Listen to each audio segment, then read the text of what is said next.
there, just go into Facebook. So if you're following in this Haggadah, there is a little intro to Kiddush that I want to read to you and to discuss with you.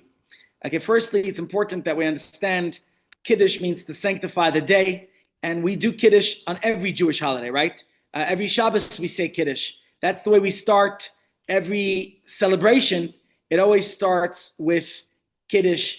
It's literally Kiddush means to sanctify, and we're going to talk about the sanctification of the day as we go through it. We know that there's going to be 4 cups of wine, which is a rabbinic enactment, and the number 4 evokes.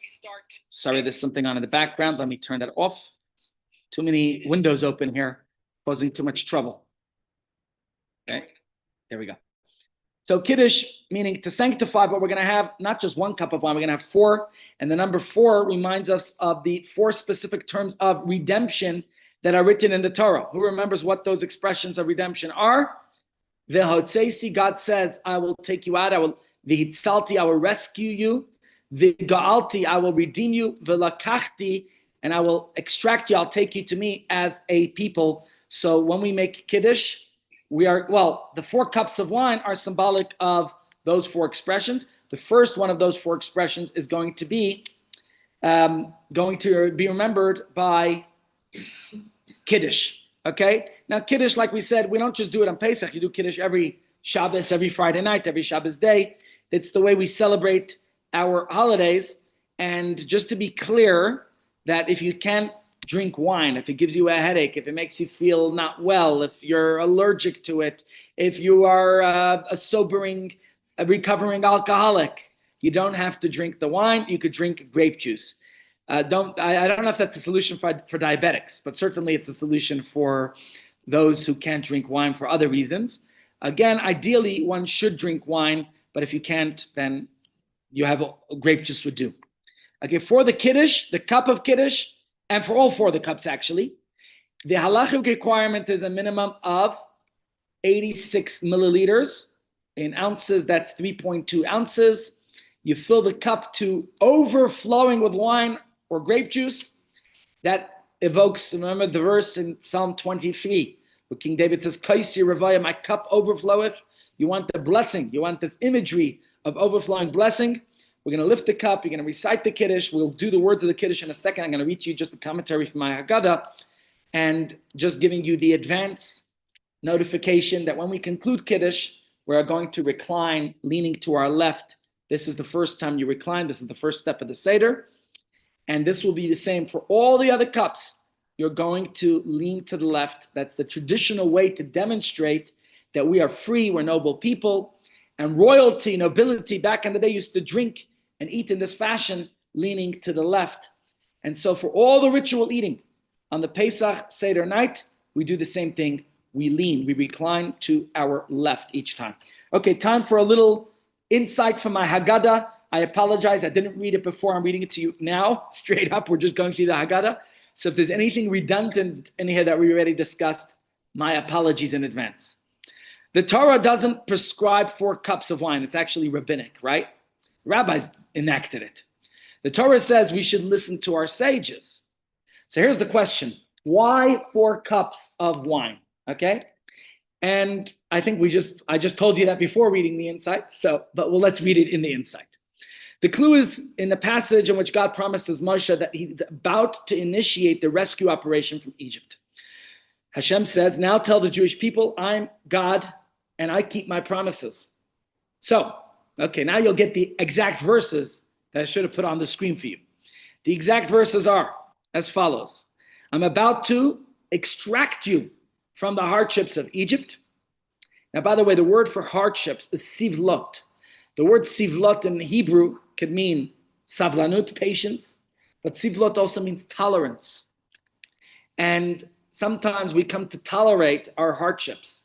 It shouldn't be that way. If something's wrong, don't tolerate it, to deal with it, handle it, face it head on so it doesn't get worse. The second expression, God says, I'm about to rescue you. I will rescue you from your laboring of for the Egyptians. The verse continues, the third expression, I'm about to liberate you with an outstretched arm and major judgments of these people. Okay, v'hitzalti, now it's v'ga'alti. God says, I will liberate you with an outstretched arm. The third expression mentioned here is, I'm going to v'lakachti. Now, v'lakachti, to take you, also is an expression the Talmud says of marriage. Okay, that's related to the concept of kiddushin. In Gemara Kiddushin, it uses the word kicha, v'lakachta lecha isha, if you're going to take a wife for yourself. So you see this expression. The Torah says v'lakachta, if you will take a wife for yourself, where it talks about the laws of marriage. And here Hashem says v'lakachti, I will take you to me, to which our sages, and here they translate it to mean, I will marry you as my people and I will be your God. So it's an interesting translation they used in this Haggadah that as I'm reading it, I'm trying to give my own commentary and elaborate a little bit. So here you have the four verbs: extract, rescue, liberate, and v'lakachti, which they're translating as to marry, but like I said, literally means to take to me, but it's like in taking a hand of marriage, okay? That's the order of Exodus and liberation that happened back then, those 4 steps. And it's also the 4 stages for ourselves, because my friends, I want that when you do your Pesach Seder this year, and maybe one day next week when we have time for one more shir, I will try to, I should have done it and prepared it for here, but I didn't. So that's why I wanted to do this one next week. But since the other one didn't work, so we're going to just going with this so we don't waste time. But my intention was that I'm going to write notes inside my Haggadah on the slave mentality versus a liberated person's mentality, because this has to be a personal experience. And so what they're writing in here is that when you make this your own personal experience, how do you break free from your rut? How do you rise higher? How do you extract yourself from your own difficult situations, whatever that might be? Right? We've discussed many times, we're all slaves to one thing or another, and it's not healthy. You want to break free from those habits. So what we need to discuss is how to do so. And when you go through your Seder, you need to see how are you making that situation better. So my friends, first you need to extract yourself out of that lousy place that you fell into. Just get out of there. Then you need to work on rescuing yourself from the influence and power over you, because it's not enough to get out. Now what? When God took the Jews out of Egypt, it wasn't that they were just stuck in the desert. There was a purpose, there was a mission. This is the concept of Kiddush, that we're moving forward, we're sanctifying ourselves. All the preparations you're doing before Pesach. But now when Pesach begins, we need to know, what is it for? What's the freedom about? So real freedom and liberation comes by, for the Jews back then, it was immersing themselves in the Torah, receiving the Torah at Mount Sinai. And for us too, to have direction in life, we have to immerse ourselves in Torah wisdom, in mitzvahs, in good deeds. And the ultimate destiny of all of Torah is becoming one with God. Like that expression, v'lakachti, I will marry you, becoming one with Hashem. So we celebrate and experience each of those vital signs of liberation by drinking each of these 4 cups at the appropriate stage in the Seder. Each stage in the Seder is about getting closer to experiencing that emancipation. So like they say here, make sure to pour each of them and drink these cups at the right point in the Seder. I want to say that there's a custom many people have. Do what's your custom. I'm just sharing with you different people's customs. And my father did this, where everybody poured wine for each other at the Seder table. Why? Because you want everyone to feel that liberation, that freedom. I do believe that might not be the Chabad custom, but I'm sharing with you a variety of customs. Okay. Now, here's another insight. If you're following along in this Haggadah, they put a little light bulb here. It's like a flash, an idea, okay? So I'm going to read it to you. Just like our ancestors had to first leave Egypt before they got the Torah, right? Only 7 weeks later did they receive the Torah. We have to first leave behind the busy, buzzing hullabaloo of the world so we can enter a timeless time, a space where all of us, our great-grandparents, our ancestors who left Egypt, and every last Jew that lives, has lived, and ever will live all at once as a single people. And how are we going to enter that space? How do we do that? Well, here they say with a full cup of wine. Wine represents freedom on Pesach. So don't whine. The wine does the wine. Okay. You want to fill up your cup to the brim, as we discussed. It says here, on other nights, one person makes Kiddush, the usual Shabbos dinner. One person, the head of the household, usually makes Kiddush for everyone. And everybody gets a sip. We pass the cups around. But Pesach is different, my friends. Everyone gets their own cup. Everyone drinks it down. My wife and I were doing a count at our Pesach retreat, how many bottles of wine we go through. Last year, we went through over 1,000 bottles of grape juice and wine combined. It's a lot. I calculate on the Seder night, it's about 2 bottles per person. But some people I've learned go through 5 or 10 bottles. Either way, this is cup number 1. So you could drink to your heart's content at this point if you can handle it. I mentioned previously, my father liked a particular wine in his older years called Eminent Dry. I don't know if they have it in the shops here, but Eminent Dry, they had a tagline. It's made by my wife's cousin. They have a wine company called Farbrengen, and it's part of the Farbrengen brand. They say, have a clear cup, because the Yiddish word cup means a head. Have a clear cup with the 4 cups. So that's the idea here, and we want you to have a clear cup. So this is cup number 1. No mitzvah to get drunk. You want to be able to conduct your Seder in a good way. So whatever wine you can handle, make sure your cup can have at least 86 mil, 3 ounces.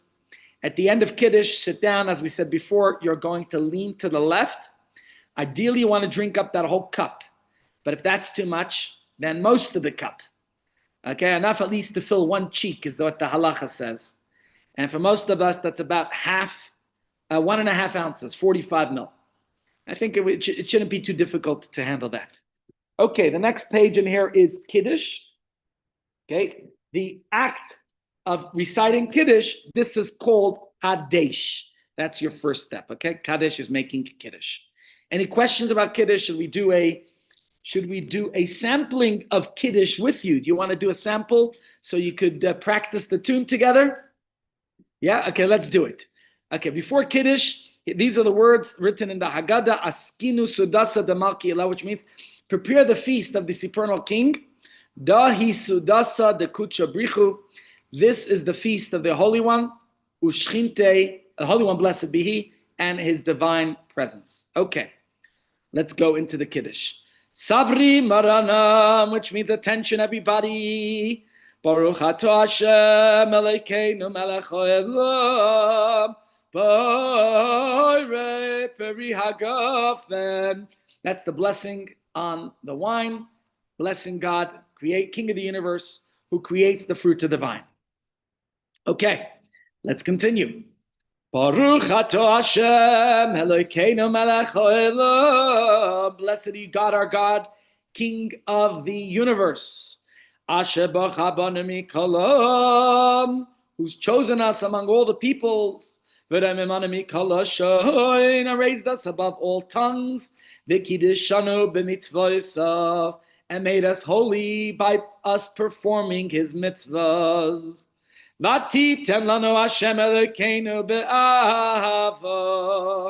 And you, our God, have lovingly given us festivals for happiness, mayadim l'simcha, feasts and festive seasons.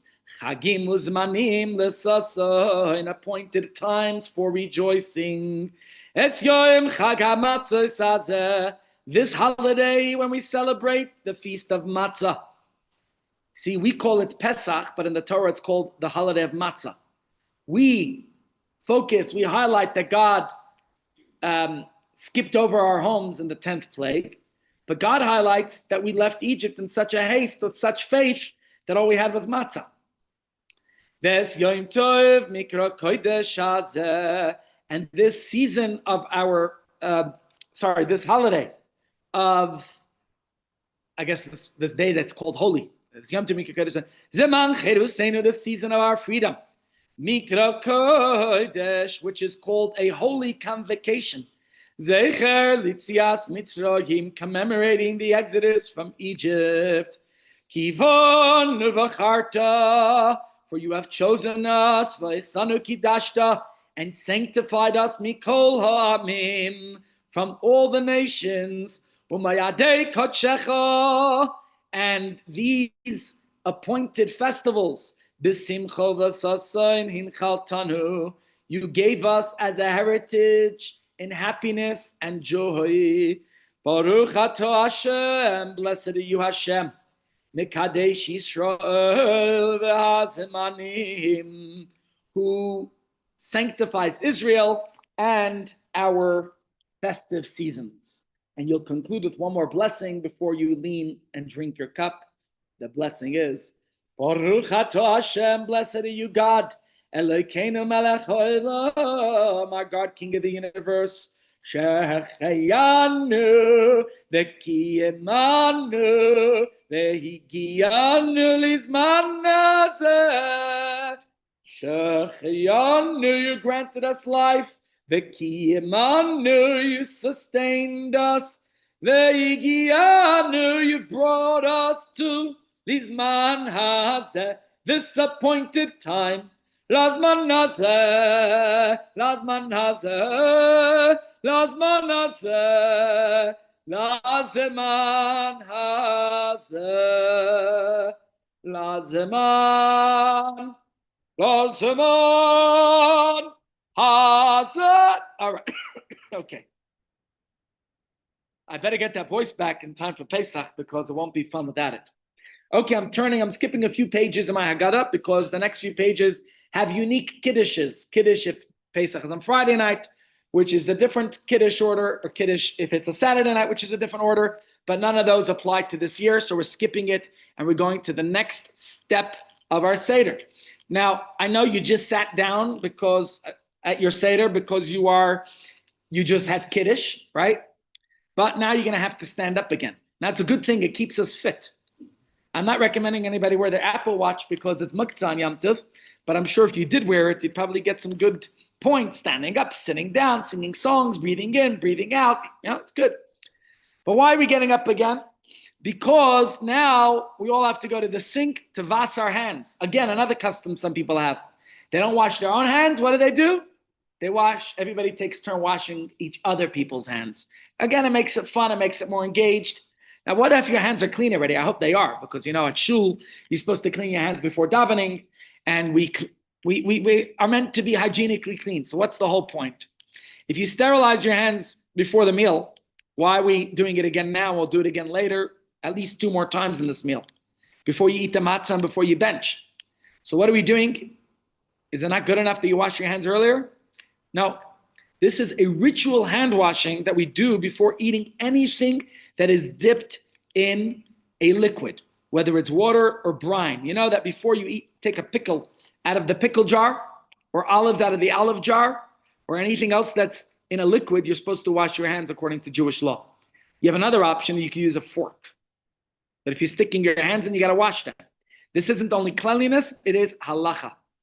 Why? It's a way of remembering the rules of purity in the temple times. That's what it's about. So many people will bring a wash basin to their table, wash each other. However you do it, there's different customs. In the Chabad custom, we pour water on each hand 3 times using a washing cup. In the Ashkenaz custom, it is only 2 times on each hand. Okay, just sharing with you the different customs and traditions, and do what is your family's custom. Make sure that it goes from your wrist all the way to your fingertips. Okay. Now, usually there's a blessing that's recited. What about this time? Do you say a bracha? No bracha, my friends. No bracha. Of course, part of this all is about educating the kids. As we know, the Pesach Seder is about engaging the family, and there's the kid within each of us. And education is a key ingredient of Pesach. The Torah says you should teach it to your children. And we teach the child inside each of us. I'm doing this now, I think since COVID. This wasn't our program before. People needed it before COVID. And then I realized I also need it. It's good for me before Pesach to review the steps of the Seder. It's important. Even though I do it every year, it's important that we do it. And there's a number of bizarre things that we do at the Seder, all to get the kids curious. Okay, so this is one of those instances, because usually on Shabbos you also wash your hands, but you say a bracha and then you're going to eat your challah and have your whole meal. But now we change things up and we do things a little bit differently. Okay, so now we're going to get ready to take the karpas, a vegetable, the one that's sitting on your Seder plate. We're going to dip it into the salt water that commemorates the tears of our enslaved ancestors. And we're going to recite the bracha, eat it, whatever your vegetable is. We said there's a variety of vegetable options. And again, this is all done to get the kids curious. And that's the best way to teach. You have to get creative, okay? We want to convey a message to the youth, even for adults. I have to give sermons in shul. I have to get people engaged and involved, okay? It doesn't work when we take a hammer and try to knock the information in. But when we get a little bit creative and think out of the box, then it gets people's attention. And the key to learning is inquisitiveness, okay? Children need to be taught to ask questions. And we could just tell them what Pesach is all about, but we prefer that they ask questions and that we relate the story as an answer to the question. And in this way, there's a much better chance that they will be listening, and this teaches them to continue to ask questions, to seek meaning in everything that they see. So again, this is an important point of engagement, getting the kids involved. And I guess it's not just about the kids, it's about ourselves too. Okay, I've heard many people say that Rabbi Twersky used to say before he went to school each day, or when he came home from school, his mother didn't ask him, what did you learn today? His mother would ask him, did you ask good questions in class today? And my kids will be able to say that about me, because every day when I drop my kids off at school, that's exactly what I tell them. So I'm sure many others had that experience too. But every day I tell my kids, ask good questions. I want to pick them up. What interesting questions did you ask in school today? My kids are bored of me for this already, but that's what I do every day. I learned it from Rabbi Twersky. And the point is, even if there's no kids at your Seder, this is all about education and educating ourselves too. So, it's a crying shame that as people mature, we become less curious and less prone to ask questions. We must. Okay, the Karpas is an opportunity to think about aspects of Judaism that we should really be exploring further and asking those questions. So the practical steps of Karpas is you're going to take that small vegetable, okay, the potato, the onion, the whatever you got, and you're going to dip it into the salt water. You're going to say the bracha Borei Pri Ha'adama. Have in mind the maror later on, because you're not going to say the bracha again, and you're going to do exactly that. Now, here's an interesting insight they ask in this Haggadah. Why did we do this right after Kiddush? We did this, as I want to ask why we did this right after Kiddush. It's not the usual order. So this is pretty much the insight I just shared with you. But the idea is that we're supposed to ask questions and get curious. So that's the concept behind it. And any other insights anyone want to share about Karpas? Okay, let's go on to Yachatz. What's Yachatz? The next step of our Seder is to break the middle matzah. We have to discuss this because before we're going to recite the bulk of the Haggadah narrative, we do three things.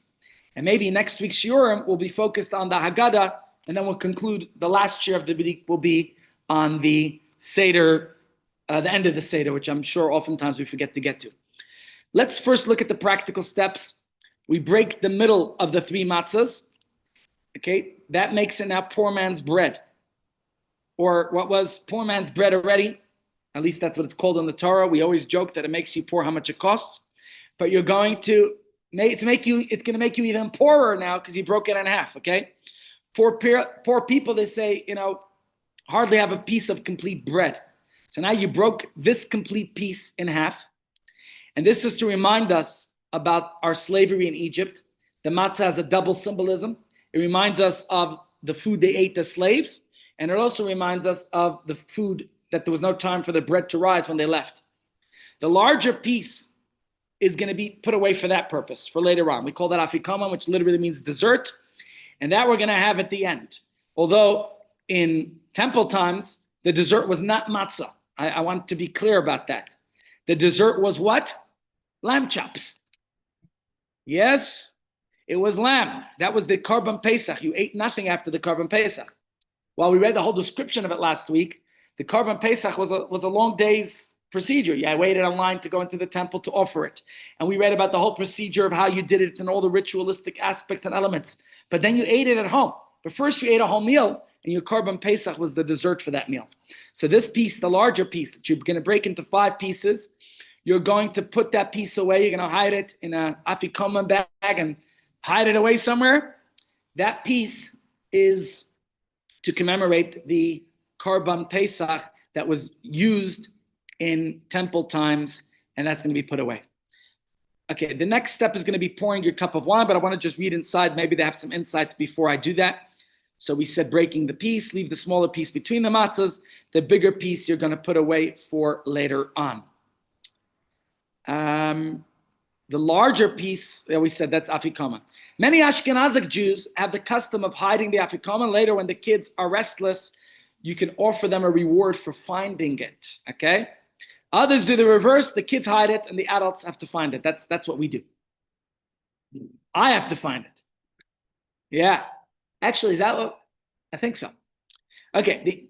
The ancient custom of many Middle Eastern Jews was that they wrapped these pieces now in napkins and serviettes, okay? And then they put it into a scarf. Try this if you want to make your Seder more fun. And then they wrap the scarf over the shoulders of the children so that the matzah is now under their arms, right? So you put that scarf around you, it's under the arms, and they tell them, now you're going to be like the kids leaving Egypt. You're carrying the matzah with you out of Egypt. And this is done in many Sephardic communities to this day. This Haggadah was written by Rabbi Tzvi Freeman, who comes from Sephard. His family's from Rhodes. From, is that Rhodes Island? It's a Greek. Yeah. So that was his family's custom, and he puts it in the Haggadah, sharing with you different customs and traditions. And it's a worthwhile one if you want to make it more fun. Okay, here's another fun idea that he includes in here that I want to read to you. Actually, no, that was the fun idea. Sorry. Oh, sorry. His fun idea is ask everyone to vote on which piece is bigger and which piece is smaller. Okay, it's just ways of getting people involved and participatory. He has a little insight here. The custom of the Rebbe Rashab. The Rebbe Rashab's yahrzeit is tomorrow night, passed away in 1920 on the 2nd of Nisan. Okay. He was the 5th Lubavitcher Rebbe, and he what did he say? His custom was to break the larger piece into 5 pieces. I already told you to break it into 5. That's based on him. It's a Kabbalistic idea. You see, God created the world with divine speech. But hold on a second. We all know, does God speak? Yeah, God speaks. God's not a person with a mouth. God has no larynx. But the point is, abracadabra. You know, magicians say abracadabra. It means I will create as I speak. That is actually from the Torah. God created the world. God said, let there be light, and there was light, right? So here's a Kabbalistic idea. God brings his thoughts into reality, just like we bring our thoughts to other people. How? With our speech. First, they're in our minds. We think, and it comes from our mind into our faculty of speech. Okay? Except that God's thoughts actually become real, because God's thoughts become speech, which is reality. We have a different process. We coordinate our throat, our tongue, our palate, our lips, 5 different devices. Remember the number 5 here, to divide up simple breath into many different sounds. That's because God designed us to mirror his mode of talking. God uses 5 basic means to divide his divine creative energy into the infinite articulations that create everything in this universe. Now here's the Kabbalistic idea. Our job is to reconnect all things back to their origin, as they're all united within that divine energy. So before they were divided up. Now, that's what we accomplish with every mitzvah that we do in this world. And that's reflected when we break the afikoman into 5 pieces and we hide them. We're bringing them out and eating them. We're reenacting this whole process, this whole idea of the 5 steps. So that's the Kabbalistic concept behind why we break it into 5 pieces. What's next? Your next step is to pour your second cup of wine. Okay, just like your first cup, but you're not drinking it. You're not saying Kiddush yet. You're not drinking it. we're going to retell the whole story, Magid, over that cup of wine. Okay? Now, you're going to be pouring a little bit of it out at some point in the Haggadah, so make sure you have more wine to refill. But we're not up to the pouring out yet. We're going to ask the 4 questions, and I don't know if you guys want to go through the whole Haggadah or just the steps of the Haggadah. What's your preference? We could go through the Haggadah and continue the steps next week. This way we could have a good preparation for Pesach. So let's do it that way. So let's start with telling the story. How do we tell the story? We're going to first introduce the matzah. You can see the matzah in the picture. Now it's time to formally introduce the centerpiece of our celebration, right? Now the matzah we know represents humility. It's humble, it's flat, it's plain. So we're going to uncover the matzah a little bit. You don't have to expose it, but you can uncover it. And that's why in the Chabad tradition, where we try to keep liquids far away from any matzah, you're going to put your cup on the side. And now we sing a nice song. So let's sing it together. We'll translate it. And maybe for next week's class, I'll try to put all the Haggadah steps onto the screen so you could follow along. But you know this one, so let's sing it together. Hey lachmo anyo de'acholo avosano be'aro de'mitzrayim. This is the bread of affliction that our ancestors ate in the land of Egypt. Kol dichvin yesei yechol. Whoever is hungry, let them come in and eat. Kol ditzrich yesei v'yifsach. Whoever is needy, come join our Pesach Seder. Hashatacha. This year we're here. Shana haba bi'arad Yisrael. Next year we hope to be in the land of Israel. Hashata avdin. This year we're slaves. Are you a slave? Yeah, we're all slaves to certain things in our lives. We recognize and acknowledge it. But our plan is, Lashana Haba, we're going to work on ourselves through all these steps of the Seder. B'nei chorim, till we'll be free. That's the plan. Let me read you the insights here. There's a couple of insights, so let's read it. It's interesting. This song seems a little bit bizarre. Why? We came to celebrate our freedom, yeah? And here we're saying that we're still slaves. What's going on? What are we celebrating if we're still slaves? The truth is, the Exodus never really accomplished all of its goals.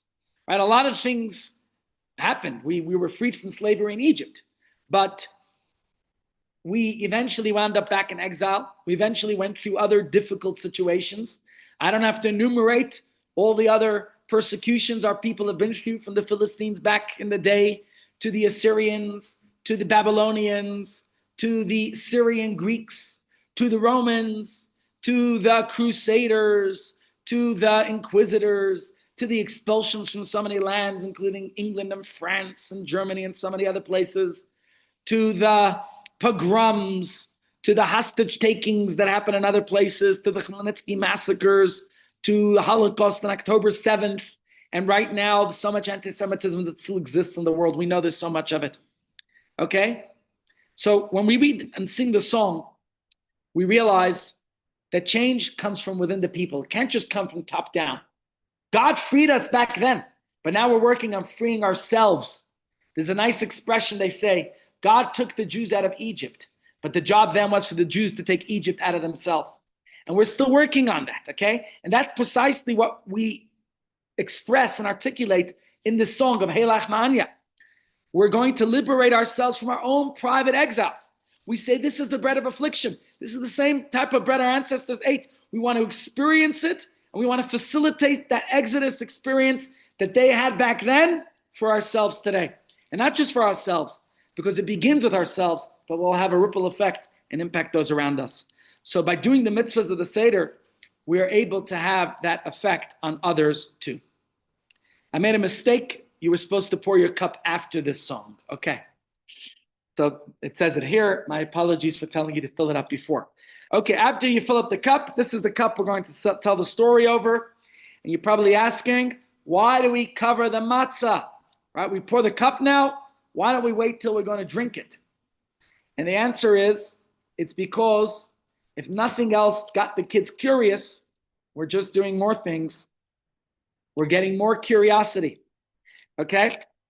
here, before we do the Manishtana, let's do a little intro to the Manishtana, then I'll put it up here. We'll probably conclude today with the Manishtana questions, but we'll continue this. In many homes, everyone begins by starting off saying Tate, which means daddy, or papa, or abba, or how else do you say it in your whatever other language? Tate is the Yiddish word. Ich will bei dir fragen, I want to ask you, vier kashes, the 4 questions. What if there's no daddy there? I don't have a daddy anymore. My father's unfortunately passed on. We asking our Father in heaven, okay?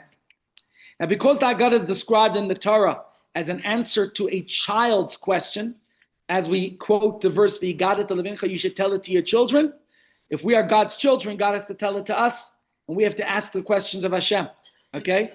Now, children get what you're telling them only when it answers their questions. So, as Rabbi Jacobson, I was listening to last night, says we can't just force it down the throats. We have to make it pleasant. We have to make it enjoyable. We have to make it a fun experience. So, but there are kids sometimes who have no questions. There are kids who are apathetic. There are kids who are ignorant. You know the difference between ignorance and apathy, right? Literally, I don't know and I don't care. So we want to open their mouths up, and that's what we're going to read in the Haggadah, that we open their mouth. At psachlo. Don't let that child live their life ignorant, okay? So essentially, we're all like children in one way or another. We're all God's children, and we're all reborn. And while we weren't ever in Egypt, some of us were. I know people were in Egypt last week to get back to South Africa out of Israel with the current situation. But we're all leaving our own Egypt, right? So we're going to talk to our Father in heaven, God, our ultimate dad. And on the night of Pesach, a Jew sits with the creator of the universe, and we say, Dad, I want to ask you, not just those 4 questions. We have so many questions. Why is this night different from all other nights? Why is this darkness, this gullus different from all the others? So many other darknesses we've endured and experienced. Why do we sometimes feel abandoned? Why do we sometimes feel so bitter? We have so many questions we want to ask.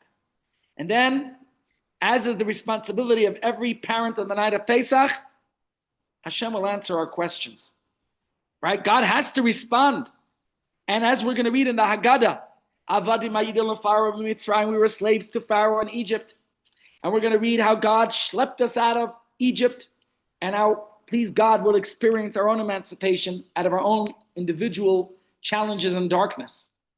And then we'll see that for whatever reason we went through that darkness, it was worthwhile, and there's a reason for it. So let's seize the opportunity now. While we got a couple of more minutes, let's ask the 4 questions. I only put it in here in Hebrew. I don't know why, but that's what we're going to do. We're going to go through it. There's different versions of the 4 questions. I'll go with the Chabad one for you.